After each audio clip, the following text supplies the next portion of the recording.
Tiffany's life was going smoothly until her beloved husband Michael passed away.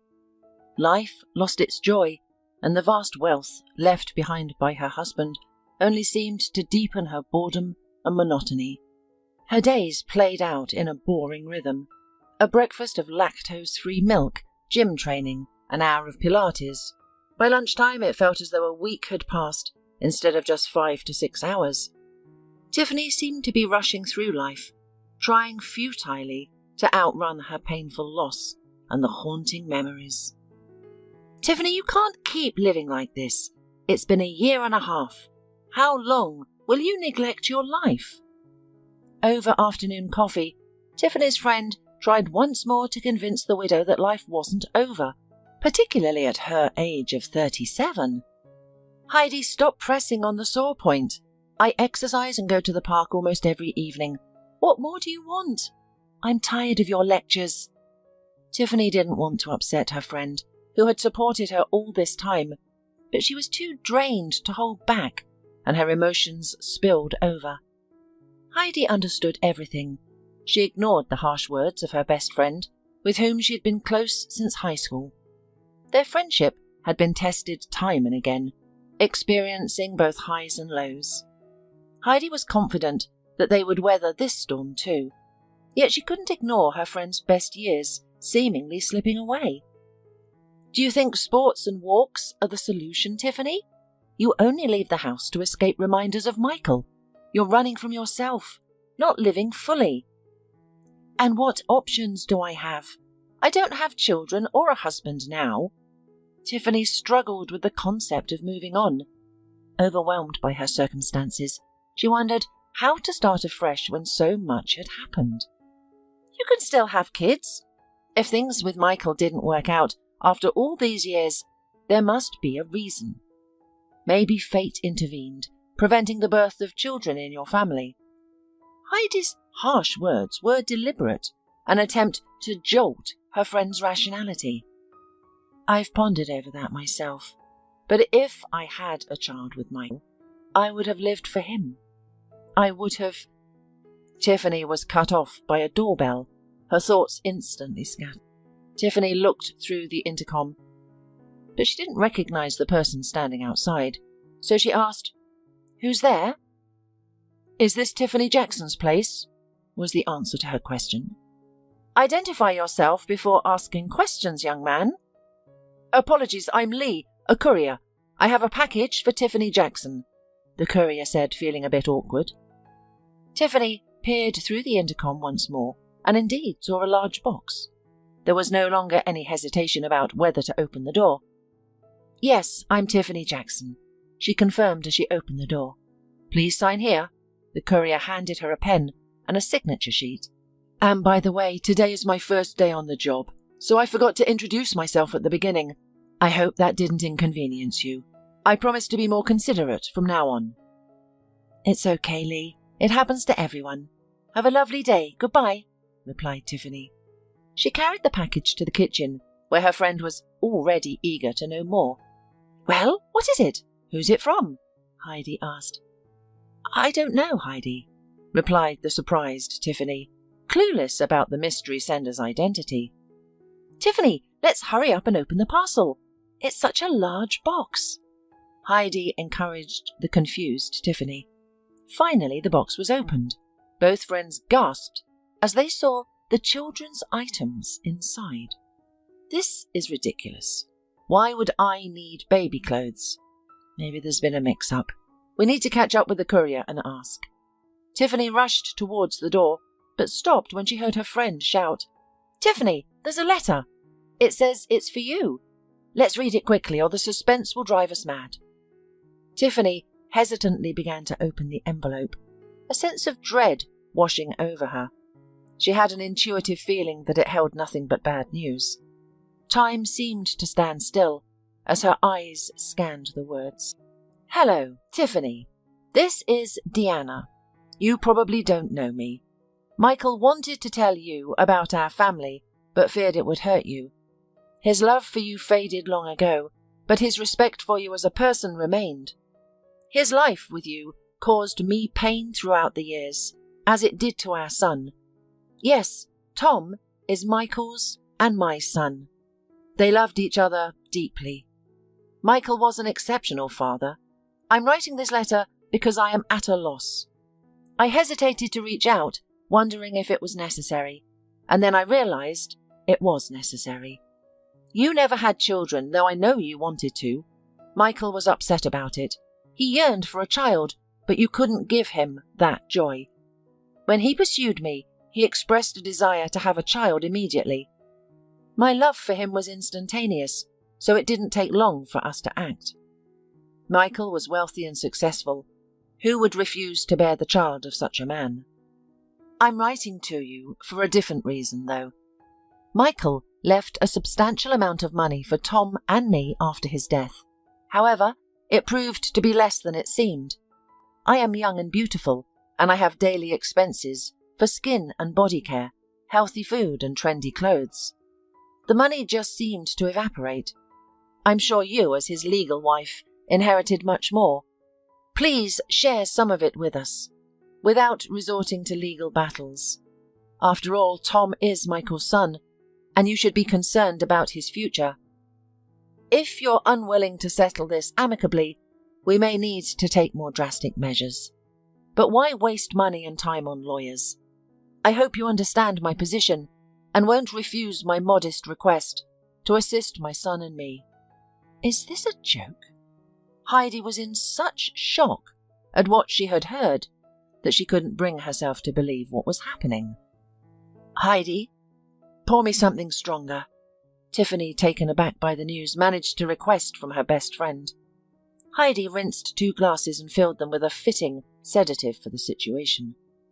Yes, Tiffany, I didn't expect this from your husband. If it's not someone's cruel joke, then your beloved turned out to be a cheat, Heidi lamented. Tiffany ignored Heidi's lamentations. She was confused by how she had failed to notice for so long that her husband was cheating on her, and even had a second family with a child. Heidi, I want to be alone. Tiffany interrupted abruptly and tersely. Of course, dear. If you need anything, call any time, day or night. Igor and I will always be here to support and help you. Heidi hugged Tiffany and headed for the exit, thinking about how lucky she was to have a faithful husband and 2 children. On the other hand, she was deeply hurt for her best friend, whose family also seemed perfect. Sure, they didn't have children, but Michael adored Tiffany. How did this happen? There was no excuse for the cheater, but there were more questions than answers. A few weeks passed after the terrible news. Tiffany completely stopped going to the gym. Life became even more unbearable. Memories of her husband, once a source of sorrow, now only brought chaos, confusion, and grudge. Tiffany woke up thinking about Deanna and her son. Every morning, she remembered that damned letter and those children's things, which had long ago ended up in the dumpster outside Tiffany's house. Tiffany couldn't comprehend how Deanna had the audacity to write to her. Why should she care about the child born from her deceased husband's affair? The idea of sharing property and money with a woman who knowingly had an affair with her husband was incomprehensible. Tiffany definitely decided she wouldn't give a penny to Deanna. Her grief over her husband's death was slowly turning into anger and resentment. What's even happening? Tiffany found herself shouting aloud in her empty apartment. You fool! Get up from this couch. Start a new life. Don't walk. Run. Live. She continued to berate herself. Stop mourning over the cheaters. Deanna, you can go to hell. You won't get a dime. Learn not to sleep with married men. Did you mention lawyers? Honey, you won't have enough money for a good lawyer. When her anger subsided, Tiffany suddenly realized that she wasn't as old or hopeless as she had thought. This revelation sparked the idea of going on a date. Despite her previous reluctance to let anyone close after her husband's death, she now saw this as a missed opportunity. Without further thought, the still young and wealthy widow decided to venture into online dating. Despite the risks associated with dating sites, they provided the easiest way to find a companion. She hoped to rekindle her zest for life through these interactions. In no time, she had created her profile and uploaded photos. The only task remaining was to sift through the numerous suitors and find the most deserving one. Eugene, aged 55, was the first to write. Despite the nearly 20-year age difference, he did not appear uncomfortable, but Tiffany, with her plans about children and happy, active, joint future, was not inspired by such a person. Then came messages one after another.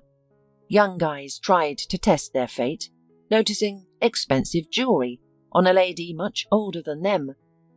After a couple of hours, Tiffany was finally drawn to a message from a man named Nick, who appeared to be around 40 years old. The photo revealed a tall, athletic, confident man in his prime. "Hi, I'm Nick, 40 years old, unmarried, no children. Would you like to chat?" His message read, succinct and straightforward. "Hi, I'm Tiffany, a 37-year-old widow with no children either. Of course I'd like to chat. That's why we're here, to meet new people."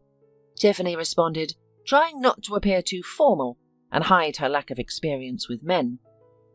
Nick didn't reply for about 3 hours, leading Tiffany to believe he was uninterested in their acquaintance. "Good evening, Tiffany. I've been swamped with work. If not for the internet, I wouldn't find a spare moment to meet a decent woman. I'm not fond of online communication, so perhaps we could meet for coffee in an hour?" Nick, as it seemed to Tiffany, was not some frivolous online slacker, but a serious man who valued his time. "Good evening. Why not?" Tiffany replied. They exchanged contacts and planned a meeting. Nick proposed to pick her up in his car, but for safety reasons, Tiffany decided she would drive herself to the restaurant. As an hour wasn't sufficient for her to freshen up and travel, the meeting was pushed 2 hours later. As she showered, Tiffany found herself surprisingly excited and anticipative of the upcoming date. Michael's mistress, their son, and her whole past life all seemed to have vanished. The affluent, slender woman easily chose her attire. The warm and dry spring weather worked in Tiffany's favour. She picked an elegant yet playful dark blue dress that highlighted her features, particularly her deep blue eyes. With brighter makeup and sweeter perfume, Tiffany was ready to charm her date from the website. Just in case, she decided to call her friend Heidi and inform her about her plans for the evening. At 20, you often just rush headlong into dates without much thought. By 37, common sense prevails, preventing such reckless ventures. "Hi, Heidi, I'm going on a date, but don't ask me anything yet. I don't even have the answers myself, and I'm not sure if this is the right thing to do." Then Tiffany relayed the restaurant's address, her date's name, and other potentially useful details. The street was lit by streetlights, but their glow wasn't enough to drive without straining one's eyes. Suddenly, Tiffany felt a jolt as her bumper was hit, and only by quickly pressing the brake, she was able to avoid a collision with the stone fence lining the road. Dressed elegantly and wearing 10-centimeter stiletto heels, Tiffany rushed out of the car to assess the situation. Few cars were on the suburban route, and everyone seemed to hurriedly drive home without acknowledging the incident. To her horror, Tiffany spotted a man lying on the curb, not far from her car. She felt the ground slip from beneath her feet, as thoughts of being imprisoned for manslaughter filled her mind. "Wake up! Come to your senses, I'm begging you!" Tiffany pleaded, and the man suddenly showed signs of life. Tiffany moved closer, but she hesitated to touch him. She knew from her school first aid lessons to avoid moving an injured person until medical help arrives, unless there's a life-threatening danger. However, she soon regretted leaning over the man. He reeked of alcohol, unkempt body, and typical street smells. "I'm all right," the man mumbled. "What? All right? I'm sorry, for heaven's sake, I didn't see you." Tiffany didn't know what else to say. It's all right. It was my fault. I jumped in front of your tires. What? On purpose? You're insane. I could go to jail because of you. Tiffany was clearly unprepared for such a confession. You're so beautiful. I think I'm in love. The man was slowly regaining his senses and struggling to his feet. What are you talking about? You're drunk out of your mind. I'm calling the ambulance and the police. They will come and sort things out, Tiffany stated, realizing she couldn't easily escape this situation. Please, I don't need an ambulance, and I won't report you. It's my own fault. I'm all right. Let me write a waiver of hospitalization and a statement stating I have no claims. And you will just allow me to shower at your house, clean up, disinfect my abrasion, and we can resolve this issue once and for all. Do you agree? The homeless man proposed. I'm not a paramedic. What if something happens? Tiffany was taken aback by the unexpected proposal, but was forced to agree, as she preferred this arrangement over lengthy legal procedures. Due to all this mess, Tiffany completely forgot about the date with Nick. Speaking with him, she missed many calls or messages from him. My name is Bradley. What's yours? The man in the back seat broke the silence first. Huh? What? Oh, yes, I'm Tiffany. Sorry, I was lost in thought. Tiffany was clearly disoriented and barely aware of her surroundings. It's a beautiful name, just like you. Truly stunning. The man continued to compliment her, but Tiffany ignored him. Tiffany, I'm serious. When I opened my eyes and saw you in that gorgeous dress, so fabulous, I wanted to live. I think your beauty pulled me back from the other side. Thank you, but I'm really not in the mood for compliments right now, Tiffany replied, her thoughts elsewhere. Okay, I get it. I'll be quiet then. The rest of the journey was quiet, and they soon arrived at their destination. Come in, Bradley. I suggest you take a shower first, then I'll set the table for a late dinner, Tiffany said, unsure of how to politely but quickly direct her unexpected and poorly scented guest towards the shower. Yes, I agree. Can I have a towel? Just a second. Tiffany left the hall and returned not only with a towel but also a bathrobe. I don't think it'll fit me. I'm taller and bigger than you. Bradley smiled. Well, at least try it on. Your clothes, I'm afraid I'll have to throw them away. By the way, the robe belonged to my husband. He wasn't as tall as you, but it's better than nothing. I'll also grab some clothes for you from his closet. There must be something left. Tiffany tried to keep her composure despite the discomforting thought of a dirty and smelly man in her pristine, expensive bathroom. And why isn't he here? Did he leave such a gorgeous woman? What an idiot! Bradley called out from the bathroom. Tiffany retreated to the kitchen, sank onto the chair, wrapped her arms around her head, and surrendered to despair. Why is all this happening? Why me? Did I really deserve such a fate? My husband cheated, then died, and now there's a homeless man in my apartment. Life is just spiraling downwards. It can't get any worse. The sound of water subsided, and Tiffany realized that now she would have to somehow find common ground with a stranger before he left. She heard footsteps leading into the kitchen. Do you prefer meat, or... she started, but lost her words. The widow, who had not seen a man's body in quite some time, was stunned by the sight of the half-naked man standing in the doorway of her kitchen. Her heart pounded wildly, and her temperature soared. There was no trace of that street-scented homeless man. Meat or what? The man continued her incomplete sentence. I eat anything, so no need for any special dishes. Sandwiches will do. But could you first tend to my abrasions? I need to take you to a doctor. This is serious. Tiffany snapped out of her momentary daze, realizing the severity of Bradley's injuries. No, I've been in more dangerous situations before. It will heal quickly enough, like a dog does. You saved my life today. If it weren't for you, I'd be gone. Fate has decided to give me another chance, Bradley stated firmly. Sit here on the chair. I've prepared the first aid kit. Let's see what we can do. Tiffany suggested, pulling her robe down to reveal a muscular physique that even her ex-husband couldn't match. The wound is very deep. What if it's more serious than it looks? The doctor should... Don't worry so much, Bradley interrupted. Just bandage it up, and that's all. Okay. Can I ask you something? Tiffany asked, her curiosity overriding her anxiety. About what? How did I end up like this? Why did I smell like a garbage dump mixed with sewage? Is that what you're wondering? Bradley laughed. You're the one who said it. I would have asked more politely. So what happened? You don't need to know that. You saved me, cleaned me up. Thank you. Bradley made it clear that it was best to leave the topic alone. The evening was shaping up to be long and awkward. Tiffany found it difficult to make sense of the situation. A handsome, confident man who was homeless. It didn't add up.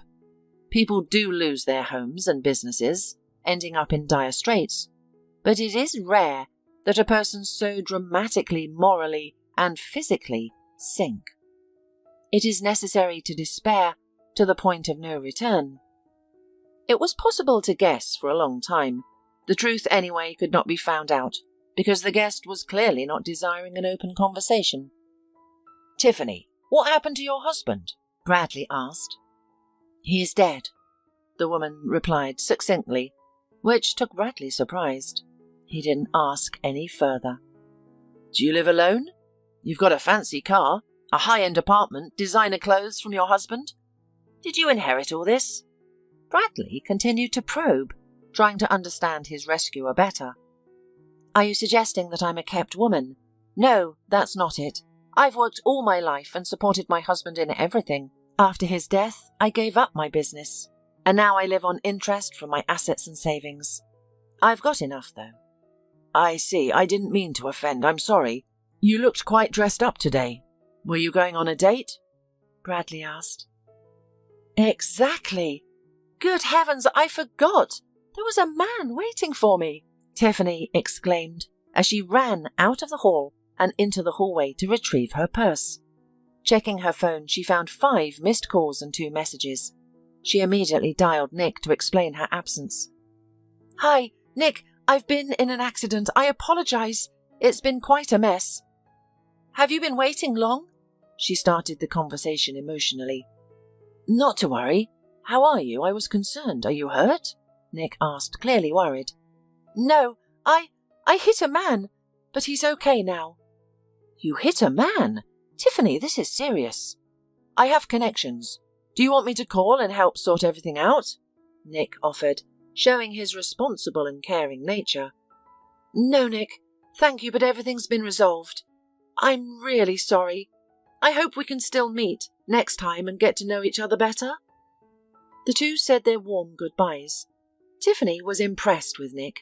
They hadn't met yet, but she already felt that he was someone special. Her thoughts were interrupted by Bradley. Tiffany, I tried on the tracksuit you found for me. It's a bit tight, but it's better than what I was wearing. I'm glad it fits you, she replied. Then I'll go. Thank you for returning me to life. I met you and reassessed my values. You're an incredible woman. Bradley said affectionately, moving a little closer to the woman. Where are you going to go at this hour? I can't kick you out after the accident. Rest for the night. We'll figure things out tomorrow. Tiffany was hesitant to let Bradley leave. He didn't have a phone or any other means of communication. What if his condition worsened? However, these thoughts were tangled with other absurd ones. The lonely woman, yearning for male companionship, desired to feel the masculine presence in her empty apartment for as long as possible, especially since the guest was quite attractive, which was slowly making her lose her sense of reason. Can a random man really make my heart race? Tiffany pondered, caught in a limbo between reality and illusory feelings. Are you serious? I didn't expect such an offer. I'll be bold and accept it without any regrets, Bradley replied. A few hours passed and the unusual couple, a homeless man and a rich lady, had already discussed many topics, some of which were quite personal and even inappropriate at times. Tiffany, it's so easy to converse with you. It feels like my wounds have healed, and I found a new purpose in life, the man said as he tucked the blanket into the duvet cover without interrupting their conversation. Thank you. I feel a bit calmer too, Tiffany lied. She found it difficult to stay calm next to a man with such an appealing physique. Why didn't we meet sooner? I would have married you without a second thought, Bradley exclaimed. Don't be silly. Do you think you could make me favour you? She retorted. Yes, I do. I might be a bum now, but... Bradley didn't finish his sentence. Tiffany didn't pry. She understood that he was withholding something. Well, it's late, and better to go to bed. Today was a long day. Tomorrow I'll either buy you some clothes or we can order some online together. They should be delivered within a day. Tiffany bid her guest good night and retreated to her bedroom. Sleep eluded her as the day's events whirled in her mind, making it feel as though the world had turned upside down. Suddenly, Tiffany heard the door to her room opened and felt a man's hand on her arm. She realized she had wanted this. After a passionate night, sleep claimed her. It was a peaceful sleep, as if she was in the arms of the King of Dreams, not just an ordinary man named Bradley. Tiffany awoke late in the morning, feeling disconnected and weak. As the events of the previous night flooded back, she lost all desire to stay in bed. Disturbed by her thoughts and the realization of waking up alone, she sprang up. Bradley was nowhere to be found. Panic gripped the bewildered widow as she searched the apartment for her unusual guest. Whether fortunately or unfortunately, he was not there. Suddenly, she noticed the mess. It looked as though every cupboard had been searched, her wardrobe rummaged through, and most importantly, her jewellery box was empty. Oh my, what have I done? Who did I let in the house? Tiffany exclaimed, with a mixture of fear and disbelief. Overwhelmed with shame, the idea of calling the police seemed ludicrous. She had invited a homeless man into her house, and worse, she had shared a bed with him. Tiffany wished the ground would swallow her up. Even her late husband's betrayal paled in comparison to this. After thinking for a while, she decided to do nothing. The safe containing her money remained unopened, meaning her bank cards and large sums of money were intact. The only damage was to her pride and ego. The incessant vibration of her phone interrupted her thoughts. Hesitantly, she decided to answer the call. Tiffany, wake up! I've been dying to know how your date went. How was Nick? Heidi's impatience was palpable. Hi, listen, it was fine. Can we talk about it later? I need some time alone tonight, just to clear my head, Tiffany responded. Hey, dear, is everything okay? Did he do something to you? If he did, you need to stand up to him. Heidi pressed on. No, Heidi, everything's fine. He's the best man I've met in years. It's just that things are changing, and it's a bit overwhelming. I need some time to process it all. Tiffany managed to convince her friend to give her some space. They said their goodbyes, but Tiffany had only questions swirling around in her mind. What am I going to do? Tiffany started cleaning up the mess made by Bradley, and to distract herself from sad thoughts, she decided to turn on the TV. The music channel was blaring with the grating voices of today's underperforming singers, so she switched to a news channel covering current events.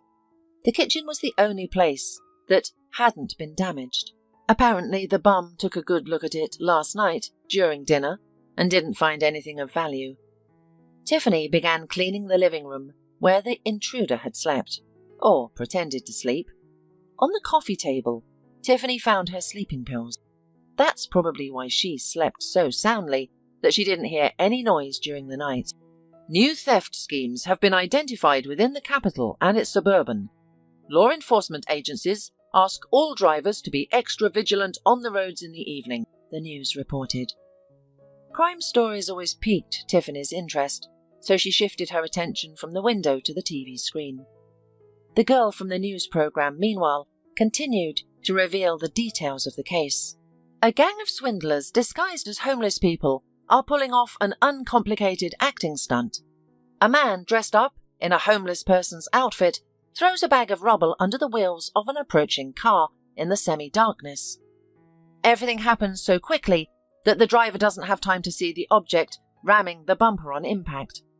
The dazed driver stops the car, and then the real spectacle begins. The swindler lies down on the roadside and pretends to be dying.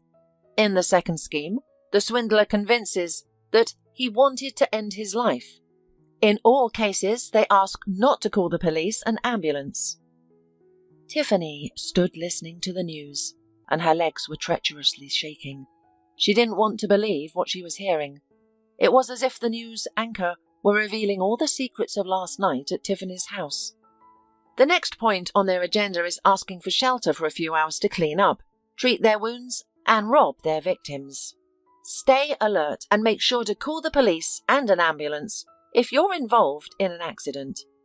Those who can assist in the investigation are urged to provide all available information to law enforcement. More on this later in the news. Tiffany Jackson, a former businesswoman, fell for such a cheap trick. She was disgusted with herself, but the wounds on the swindler's body were real. Could this scum be so well prepared?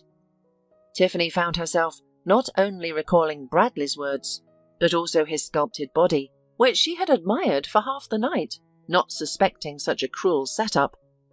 Suddenly there was a call on the intercom. Tiffany looked at the screen and saw the courier who had delivered some not-so-good news a few weeks ago. "Hello, Lee, right?" Tiffany asked as she opened the door. "Good afternoon. Remember me? Nice to meet you. There's another package for you. Please sign here." Lee glowed because he liked this woman very much after the first meeting, although she was older than him. "One more bad news. I wish those packages get lost along the way. I wouldn't mind." Tiffany smirked, recognizing the sender. "I'm sorry," Lee said, not understanding the situation and feeling a bit embarrassed. "You're such a humble little guy, always so sweetly embarrassed. Okay, thanks for the delivery. Have a wonderful day," Tiffany said, bidding the courier goodbye. She was in no rush to open the package. She wasn't concerned about her husband's affairs today. However, a couple of hours later, she regretted not opening it sooner. Tiffany spotted a large cockroach on the hallway wall. Fear swept over her. There weren't just one, but several cockroaches scattered around the apartment. Tiffany looked at the package from Deanna and was horrified. Cockroaches were crawling out of it, as if it held 100 of them. "What nerve! I'll show her!" Tiffany was livid. Around 30 minutes later, the pest control service arrived, and they swiftly eliminated all insects from the apartment. The furious woman decided not to wait any longer, but to confront her adversary immediately. She dialed her family lawyer and requested a meeting that day. A few hours later, Tiffany found herself in the office of a highly skilled specialist. "You knew about her? Seriously?" Tiffany was speechless. "Yes, Mrs. Jackson, but you have no cause for concern. Frankly, I have my suspicions that this is not his son," the lawyer said, clearly hiding something. But Tiffany needed to uncover the whole truth. "Not his son? What makes you think that? If you have any crucial information, please share it with me. Deanna started threatening me and even sent insects to my house. I don't take her seriously, but she does make my life difficult occasionally. I want to get rid of her once and for all," Tiffany expressed, determined not to leave the office without answers. "Threatening? That's a different conversation. I think she's a simple con artist who conned your husband out of his money. Now that he's dead, she's trying to extort money from you, right? And about the child, my assistant have seen Deanna with a young man her age several times. The child looks exactly like him. I'm convinced she was already pregnant when she met your husband." Maybe their meeting was a setup too. Deanna played on your husband's weakness, i.e. the lack of children. The lawyer passed off assumptions as facts, giving Tiffany no reason to doubt him. She realized that such a serious man would first convince himself of the truth before sharing it. How can I get rid of her?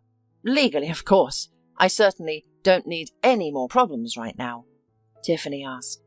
I suggest you meet with her and talk. Also, here's an envelope with the DNA test results.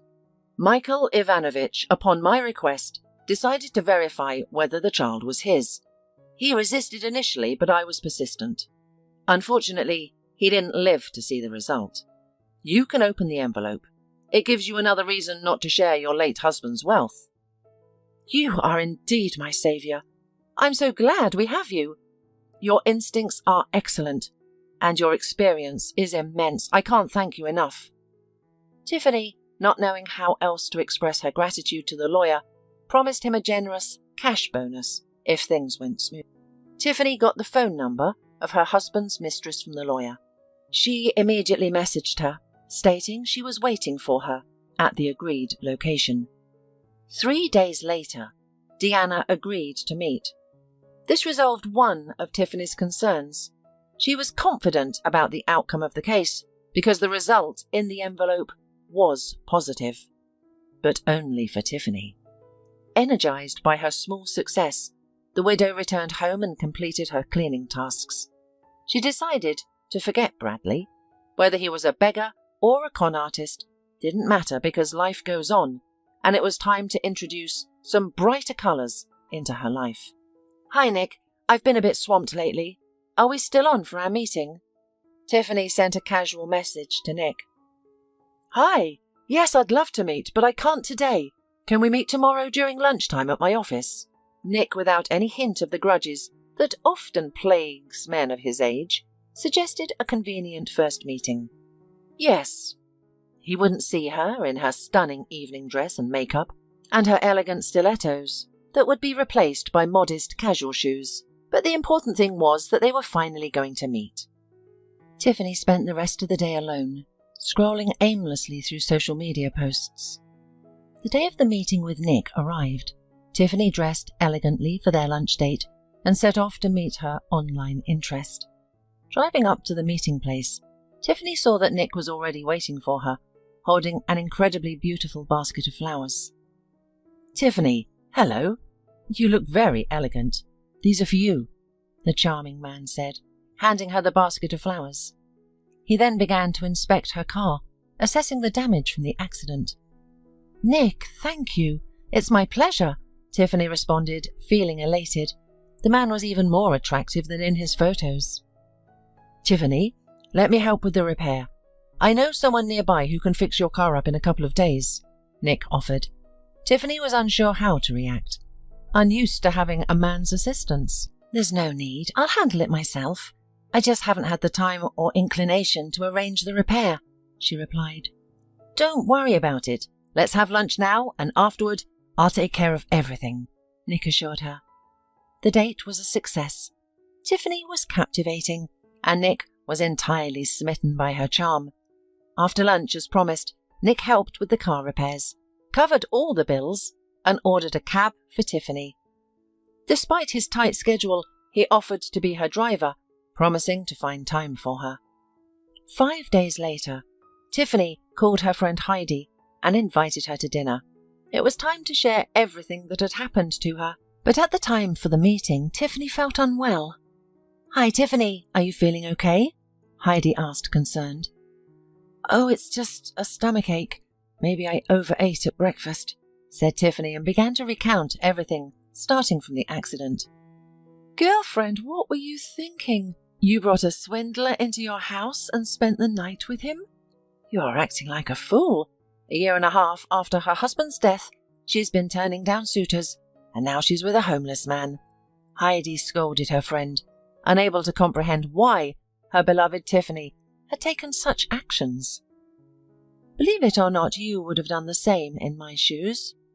He was so charming and confident. I helped him, cleaned him up. It's unbelievable. How could he have lied so blatantly to my face? Tiffany tried to justify her actions, but even to her, her words sounded absurd and outlandish. "Well, my friend, you've lost your mind. You haven't even reported him to the police for the thefts. Why don't we go and do it now?" "I don't want to report it. I'm ashamed of myself. A woman in her almost 40s, bringing a homeless man into her house. Nope, I won't humiliate myself like that." Tiffany rejected all pleas to report the incident. "I realize it does sound absurd, but even the news has reported on this gang, as you say. Maybe I should have testified."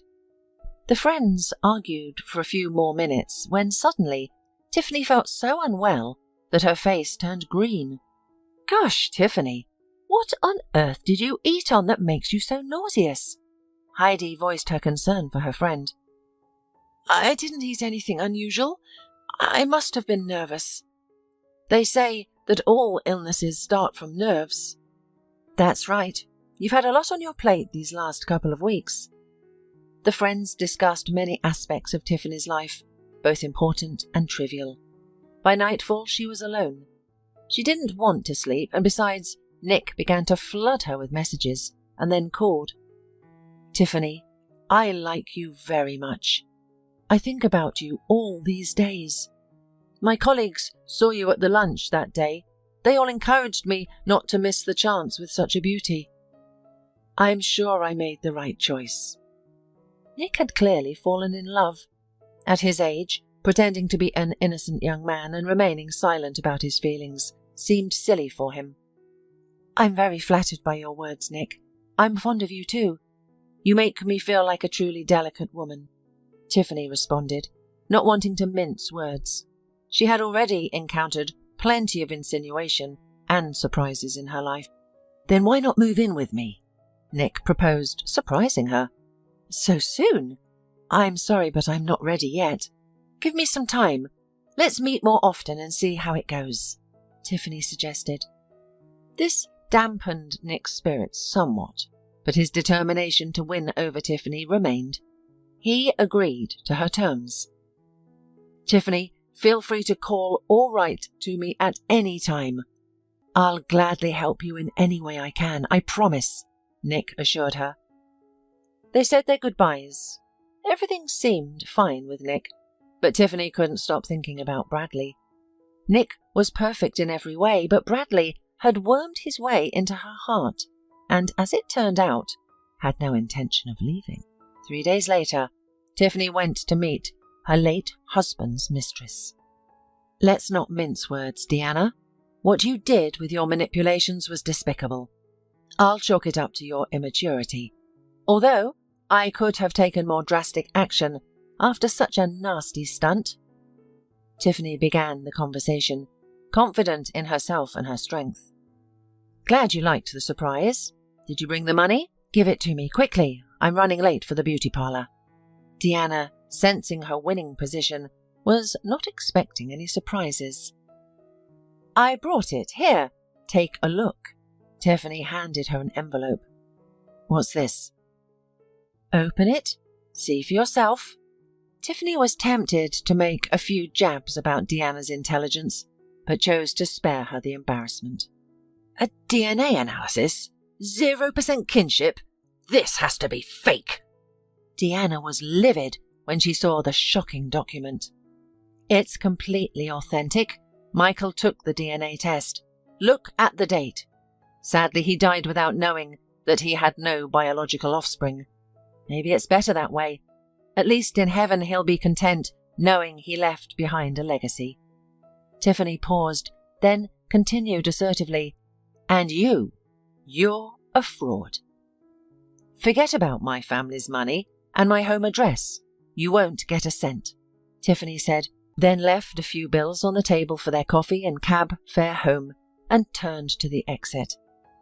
Deanna shouted obscenities at her back, but Tiffany brushed off the harsh words. She had already put the home wrecker in her place. Content with herself, Tiffany indulged in shopping, sipped champagne, enjoyed tiramisu, and realized she could confidently announce, "A new life begins." "Hurry, hurry! The woman from the 7th ward is going into labour. Her water's broken!" echoed a shout from the corridor of the private maternity hospital in the capital. In the operating room, the face of a joyful Tiffany was clearly visible. 9 months ago, she had unexpectedly become pregnant on one of the most peculiar days of her life. "Will my baby be okay?" Tiffany, more concerned about her baby than herself, asked anxiously. "Of course. You're fit enough to have 3 more. All young women should be as healthy as you," the midwife reassured her with encouraging words. The labour went smoothly. Heidi, along with her husband and children, greeted Tiffany as she left the maternity hospital. They showered her with gifts and promised to help with the newborn. "Unexpected happiness has come to you, my dear. It's no wonder." Heidi was certain that the arrival of the child would bring special meaning to her friend's life. "And I'm glad that the time of worrying over the unexpected pregnancy has passed." "Heidi, I was foolish. I was scared of raising a child alone, but then I collected myself and realized that, with my abilities, I'll raise the most educated and successful young man. You'll see." Tiffany named her son Bradley, hoping to maintain some connection between him and his absent father. Despite her friend's objection, Tiffany was firm in her decision. She held no grudges, and now she was forever grateful for his priceless gift. As a single mother, Tiffany faced no unusual difficulties. It was as if she were born to be a mother. She often wondered why she hadn't conceived with her husband when she had become pregnant after just one night with another man. But such speculation was pointless. Tiffany loved taking her baby for walks, so she made a point of going out as often as possible. One day, while in the nearest park, a woman called out to her. "Tiffany, is that you?" the woman asked. "Oh, Mrs. McNeely. It's been a long time." "We're neighbours, but we don't run into each other often," Tiffany responded, glad for the company.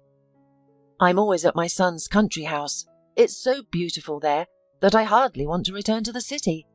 By the way, congratulations on the birth of this adorable boy." The neighbours exchanged polite pleasantries, but then Mrs. McNeely blurted out, "Where's your groom, Nick? I haven't seen you two together in months. What happened? Why isn't he living with you and his son?" "He wasn't as perfect as I thought, Mrs. McNeely." Tiffany refrained from revealing that he wasn't the father, keen to avoid unnecessary gossip. "All men are the same. Anyway, you'll manage on your own, dear. You're wealthy and educated. It's not that difficult to raise a child if you have money and intellect." Mrs. McNeely's words hit the mark. "You're right, Mrs. McNeely. I have the resources, and my Bradley won't lack anything. Thank you for your support," Tiffany responded. The women continued their stroll around the park before heading home. The concerns about her child brought Tiffany joy. She couldn't fathom how she had lived without her son before. She had missed out on so much. But as they say, everything happens in its own time. Years passed and Bradley started first grade. "Bradley, how was your first day at school? Did you like it?" Tiffany wanted to know every detail because school marked a new phase in her son's life. "Mummy, it's great. There are so many kids. I've already made friends with Paul and Molly. They're really cool." Bradley was clearly delighted. "And what do you think of Ms. Jones? She will be your teacher for the next years." "Mum, she's nice. She praised me when I read the alphabet without mistakes," the first grader said with a proud look. "You're a good boy. Make sure Ms. Jones continues to praise you. I'm confident you'll do well, my dear." Tiffany was overjoyed to hear about her son's success. "Mum, can we get ice cream?" "Ah, let's go." It didn't take long to convince the loving mother. The small family, composed of a mother and her son, joyfully entered the nearest cafe. "Ice cream for us, please," Bradley ordered. "What flavour would you like? Or do you want a mix?" asked the young waitress, pulling out a notebook to jot down the order. "Mix. Chocolate, strawberry, and let's have cherry." The boy picked his favourite flavours. The waitress left to get their order, and Tiffany was left stunned. She thought she saw Bradley. Not her son, but her child's father leaving the cafe. It's unbelievable, Tiffany whispered almost inaudibly. Mum, what? What did you say? Her son didn't understand her. Nothing, honey, nothing. A few more months passed. Bradley was studying diligently, and Tiffany was pleased with his progress. Life was improving, and everything went on as usual. Once again, while waiting at the school gate for her son, Tiffany spotted the man who resembled Bradley's father among the passers-by. She felt herself slipping into madness, occasionally drifting back to the past. She promptly pushed these thoughts aside and promised herself to avoid such nonsense. She was a mother now, and she decided there would be no more men in her life, at least until her son was grown. She was content with her small family. On the weekend, she visited Heidi and her family. Little Bradley adored his mother's friend and her children. Heidi often treated him with gifts and treats. Aunt Heidi, I'm so glad to see you, he said, and smiled to his godmother. Mummy tells me you enjoy school. Have you made any friends? Asked Heidi. Yes, I've made many new friends. I even invited them to play this weekend. They promised they would come. Right, Mum? Bradley asked Tiffany, who was busy setting the table. Yes, Sonny, now eat up before your food goes cold, responded Tiffany. After dinner, Bradley retreated to his room to play with Heidi's kids. Heidi, I have something to tell you, but keep it quiet, okay? Tiffany felt the need to share her suspicions, even though they might be just figments of her imagination. She was unsure of what to make of it. What is it? Hurry up and spill, or I'll die from curiosity, Heidi urged her friend. I think I've spotted Bradley's father, Tiffany confessed. Seriously, Tiffany? That good-for-nothing drifter? Heidi exclaimed in disbelief. Quiet, for heaven's sake, we can't let Bradley overhear. Yes, but he was dressed decently, and he didn't resemble a tramp in the slightest. You could be mistaken, you know. You mention that scoundrel so often, you might have started seeing things, Heidi pointed out. I thought the same, but I've seen him twice, and it couldn't have been a hallucination both times. You've truly stunned me. I'm at a loss for words. The friends chatted for a few more hours, trying to figure out why he could show up, and if he was really there. Heidi, thank you. I've said my piece and I feel relieved. I'm going to treat it as a figment of my imagination, Tiffany said at the end of the evening. Absolutely, friend. There's no need to dwell on the past, especially with men like your dear con artist. There are plenty of them. That day, Tiffany went to bed later than usual. She confessed to herself that she would love to see and talk to her son's father again. She had cherished their one night together all these years. Yes, he turned out to be a liar and a thug, but what can one do about the heart's desires? Tiffany fell asleep, but even in her dreams, she couldn't escape the image of the man who had captivated her. The next morning, Tiffany took Bradley to school and went to the supermarket. Tiffany? A man approached the woman closely as she selected fresh bread and her son's favourite rolls. Her heart froze, then pounded fiercely, then froze again. This cycle continued until heavy male hands spun her around. Tiffany stood frozen, locking eyes with Bradley, the man who had stolen her heart years ago. He seemed unchanged, still the handsome, confident man she remembered. Tiffany, what's wrong? Don't be scared, it's me. Bradley tried to calm her. You, she managed to stammer. Yes, Tiffany, it's me. I know I've behaved terribly, but... He didn't get to finish. Tiffany dropped her groceries and bolted out of the store. Tiffany, wait, don't be foolish, he called after her, but she was already in her car, pushing the accelerator to the floor, fleeing from Bradley, or perhaps from herself. After driving several kilometers, she had to pull over. She was struggling to breathe and felt so ill that she was dizzy. God, it was him! I'm not crazy! Tiffany screamed in desperation. She couldn't understand why she had run away from him. She had replayed their meeting in her head countless times. She had wanted this meeting, had dreamed of it. "You're blocking the exit," a voice called from the partially opened car window. "What? I'm sorry," Tiffany responded, confused. "You're blocking the exit. Move," the stranger repeated. "Oh, sure, sorry," Tiffany said as she attempted to maneuver her car. In doing so, she accidentally scraped her bumper against the door of the man who had so ardently requested her to move. "Oh, come on. Where are your eyes?" the angry driver exclaimed, exiting his car. Tiffany had no choice but to get out of her car as well. "Are you out of your mind? Parking in an unauthorized place, and you can't even drive," the man accused. Tiffany looked at her accuser, unable to figure out where she had seen him before. He seemed eerily familiar. "Can you hear me? Wait, your face looks familiar," the driver exclaimed in surprise. "Mrs. Jackson, is that really you? It's been so many years. I'm Lee, the courier. Do you remember me?" "Lee? "Yes, I do remember you." You've grown so much. Very mature," Tiffany said, shocked. 2 unexpected encounters in one day. She didn't know whether to feel happy or upset. "And you're still young and beautiful. I was so in love with you back then.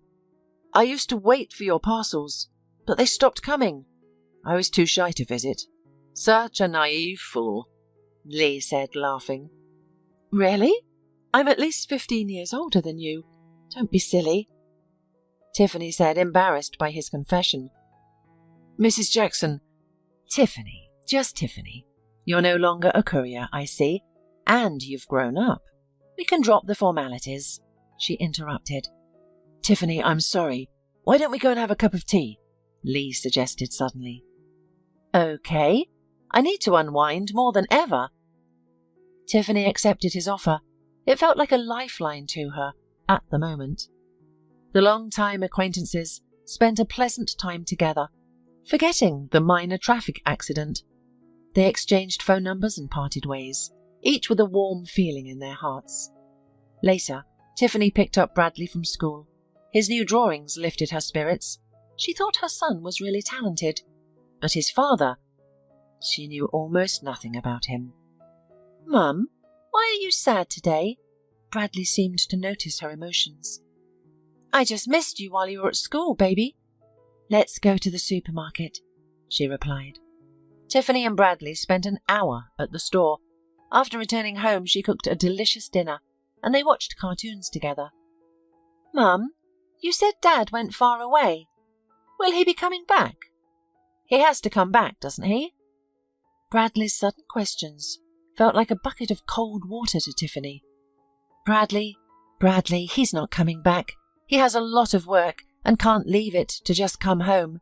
Now, let's watch your cartoon." "See that cool superhero? Would you like us to buy you a costume like that?" Tiffany tried to change the subject, but her son persisted. "Mum, why? Paul's dad is home every day. He even picks him up from school. Can't my dad work somewhere close to home? Why does he have to go so far away?" "My darling, you see, life isn't always that simple." Just then, there was a doorbell. "Bradley, watch your cartoon. I'll open the door and be right back. Then you can tell me who else the superhero saved," said Mum, giving her son a task and hurrying to the hallway. The woman opened the door. Taken aback, in the doorway stood Bradley, her child's father, holding a large bouquet. "Hello again, Tiffany," said the man, dropping to his knees. "God, get up! What are you doing? What do you want?" Tiffany panicked, worried her son might hear the unfamiliar voice and be scared. "Forgive me. Forgive this fool. I'll do everything for you. I've thought of you every minute. Tiffany, I'm sorry." The woman wanted to tell him everything she thought about him, but she was worried that the neighbours might witness the unfolding drama. "Come inside. We don't need the neighbours to start gossiping," she insisted, barely managing to stay upright. The man who had been the cause of her heartache for nearly 8 years was now in her apartment again. She led him quietly to the kitchen, trying not to distract little Bradley. "What do you want from me?"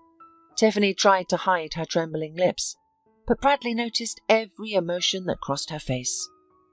"Please listen. Back then, I lost my business. My wife left me, and I fell into bad company. Yes, I cheated you, set you up and stole from you. I admit it all. I'm ready to go to the police and turn myself in. If you want to file a report against me, go ahead. I deserve it."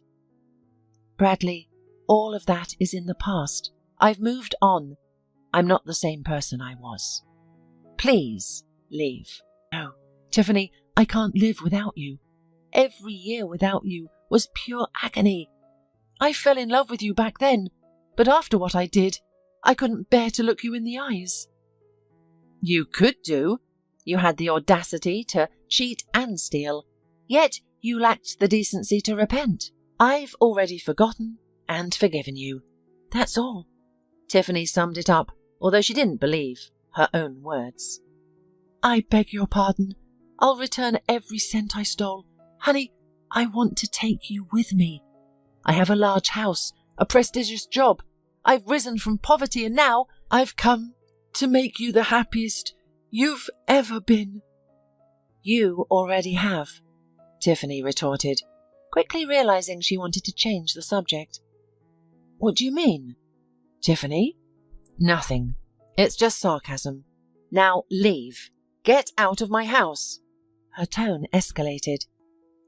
"It didn't sound like sarcasm. Is there something you need to tell me? Please don't hide anything." Bradley sensed something amiss. "No, I have nothing to tell. Just how much I've cursed you all these years. You used me and ran away. What a humiliation." "Sweetheart, calm down. I know there's no forgiveness for me, but please give me a chance. I'll make it up to you," the man said, taking Tiffany's hand and leaning his cheek against it. Bradley, do you have any idea how I felt that day? I was alone with this vile situation." Tiffany could no longer hold back her tears. I know, darling. Calm down. If you knew, you wouldn't have run away like the last scoundrel."